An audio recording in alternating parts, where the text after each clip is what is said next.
Well, good evening, friends. Mark Holmes here, and as always, thank you all for watching, commenting, subscribing, and being part of the Joe Boo Sports Report. Without you guys, this literally, does not work.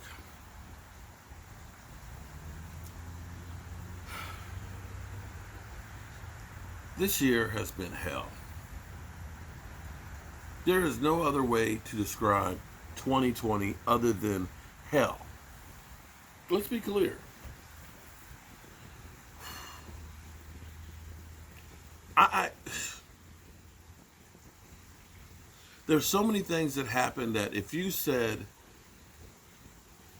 New Year's Day, you see, come on, man. If I said to you that there was going to be a global pandemic that would literally have us walking around wearing masks, that we'd have no fans in the stands, that new television programs really wouldn't happen, that you would say crazy. You'd say crazy. If I were to tell you that the Dallas Cowboys were going to be 3-8, you'd say, come on, man, get out of here, man. You smoking some crap. You'd say some stuff like that, and rightfully so. But this is the year that we have. That Dak Prescott gets injured. That our whole offensive line, the Great Wall of Dallas, not a single one is left standing. That Zeke Elliott would rush for 32 yards against the Washington football team. But yet, here we are with all these things.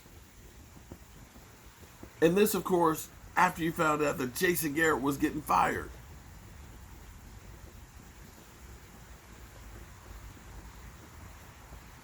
I'm not sure that Mike McCarthy is the right guy. I thought when he was hired, he said all the right things. He seemed like he was really knowledgeable. But I'm sitting here looking at some bulljiggity. I'm mystified. The other problem we have on the Cowboys, I'm going to ask you this one. Who's the leader of the Dallas Cowboys now that Dak is hurt? Who is the emotional leader of the Dallas Cowboys?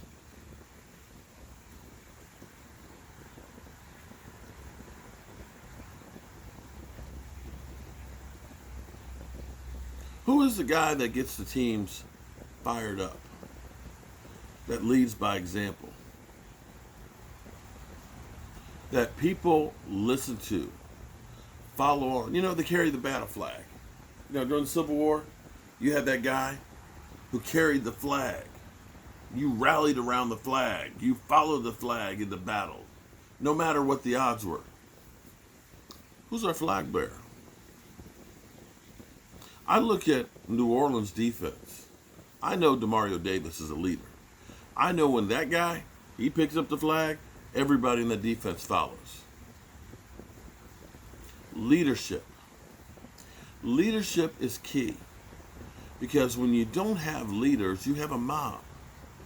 You have all these different things. And people look for somebody to gravitate towards. And see, here's the thing. We had a couple of guys that were in the locker room that were questioning the coaching, the preparedness of the coaches, their ability. And what happened is the mob mentality took over on that. Yeah, okay. You start following along. You may not believe it. You may not have even thought about it before, but you see these guys over here making that noise. You're kind of like, yeah, yeah. That's where the riot ensues. And that's where a leader is key. Because a leader grabs attention. He gets people focused at the task at hand. But I look at the Dallas Cowboys defense for quite a while.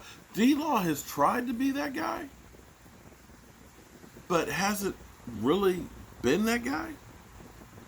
Jalen Smith,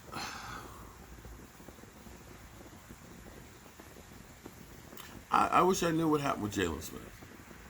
Jalen Smith had that 1 year, his second year, that you looked and said, oh yeah, that guy's an up-and-comer. That guy was coming with force, with reckless abandon. He was firing people up. Because when you get a tackle for a loss, when you literally stuck a man, then it was kind of cool to see the swipe.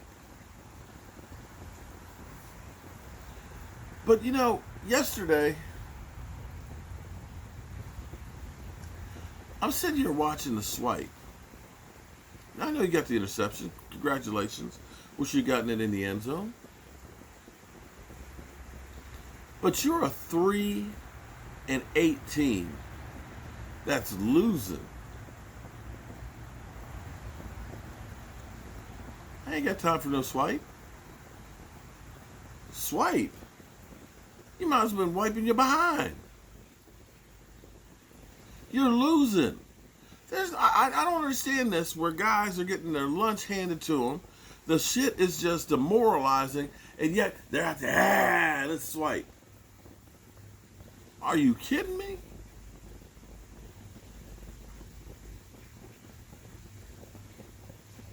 Dak truly was the leader on this team, at least on offense. Those guys rallied behind him. They believe when they got in that huddle, didn't matter what the score was or the situation, they looked to him to carry that battle flag. Right now, there's a leadership vacuum. Because it's usually a guy that the coaches can go to on the team and kind of whisper in their ear and say, we need this little extra bit. And that leader understands and can get those guys laser focused at the task at hand. But it seems like the Dallas Cowboys are a collection of individuals, a rudderless ship, that there's no leadership guiding them. We got to find some team leaders. I know it used to be one of the reasons why they said Tyrone Crawford. Why we got to bring him back is because he does the dirty work and he's a team leader. He's one of the team captains. But I don't know that anybody is responding to Tyrone Crawford either. If you guys know somebody who's a leader out there, let me know. Used to be Sean Lee, a quiet leader, but people followed along and got fired up because of him. But with the injuries he's had the last couple of years and things and getting older, that's kind of waned. This season is definitely like 2020, a wasted year. But maybe we'll get a boost like we did in 2015 from the draft. That year, which was suckage, where we won one game without our quarterback, where we ended up 4-12, brought us a lot of talent on our team. If we can have a draft like that, we can get some people back healthy. Maybe next year we'll turn things around. But at this point, I'm out of the forecast business. It's not going to do it anymore. Just not. I'm going to hope for the best, expect the worst, and then that way I won't be disappointed. Whew. I'm tired, boss. I'm real tired. I'm tired of this season. I'm tired of losing. I'm tired of being laughed at.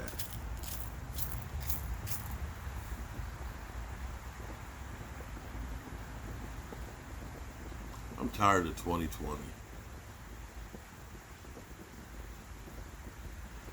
May 2021 be better. I don't know that it can get much worse than this. See you in the morning, y'all. Thanks for listening.